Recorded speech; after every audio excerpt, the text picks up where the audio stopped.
Well, not even close. That's how a pretty plugged-in Washington buddy of mine today described those budget talks going on in Washington. They're really not going on in Washington. Democrats and Republicans so far apart, and with so few days left to go, that suddenly a shutdown, once deemed unthinkable, is beginning to look distinctly possible.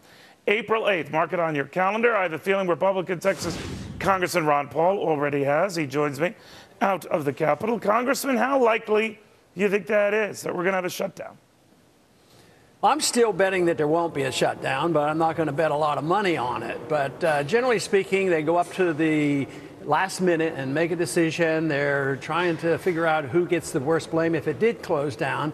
But I think at the last minute they'll come up with something. Maybe it'll only be 3 days or 5 days or something. But I think this is going to go on for a while. And my guess would be that the government won't actually shut down. If you were presented with the kind of numbers they're talking about now, Congressman, maybe getting it up to $30 billion in cuts, not the 60 or 61 billion I think Republicans have been using as their bottom figure. Would you vote against that? Oh, certainly. You know, I ran for Congress in the 70s. I was concerned about spending back then, which was rather odd.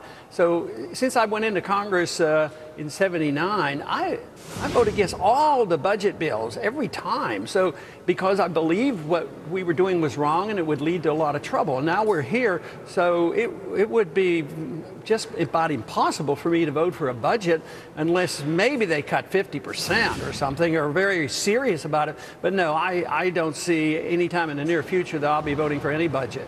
Congress, you probably heard the gossip that Chuck Schumer was caught on tape today disparaging Tea Partiers and this box that they have Republicans in, and more to the point, they have Speaker John Boehner in.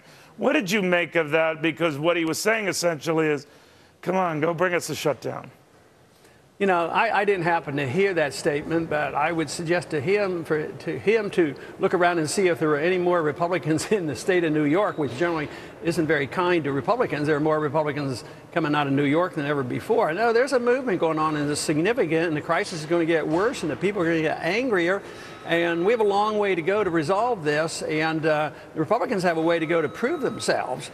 But I think we just have to keep plugging along for fiscal responsibility and limited government and the Constitution. Yeah, but what he was saying, sir, what he was saying, I think, was this box was pushing Boehner into risking shutting down the government when the cuts go beyond what even he would accept for the time being, so he can't win. Well, I think that's political demagoguery. You know, he has to go back and forth to say the end of the world. You have to build fear, just like for the bailouts. Whether we go to war or bail out, you know, the failing financial world, it's always fear, fear, fear. Now they're building up fear. Oh, if the government would close down, you know, the end of the world would come. But maybe that would bring us to our senses. So people shouldn't fear it.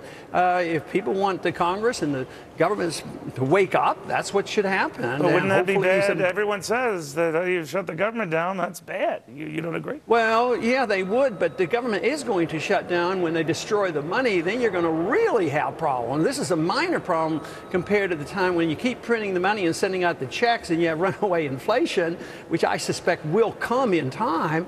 That's a lot worse because everybody comes up short. Right now it'll be tough, but it's sort of biting the bullet and taking your medicine and getting your cancer treatment so you can survive it. Right. And we need a good treatment, but otherwise the patient is going to die, and that is our constitutional form of government could be very threatened if we continue to do this. A dollar crisis or the destruction of a currency and high interest rate. Right now, see, in the 70s we had high interest rates, and we faced a similar crisis, only it's much worse this time. High prices affected us in the 70s, but can you imagine if these prices keep doing what they're doing and you have a 5, a 10, 15% price inflation? That is a huge tax on the economy that's in shambles already. Just because Wall Street's doing a little bit better because the Fed has beefed up Wall Street, that does not mean that you know, that everything is okay. So I think the next thing to come are higher prices and also a bond crisis in the municipal bonds, and that is going to push a lot of interest rates up. All right, we'll see. Everyone's been worried about that. Ron Paul, thank you. Always a pleasure. Thank you, Neil.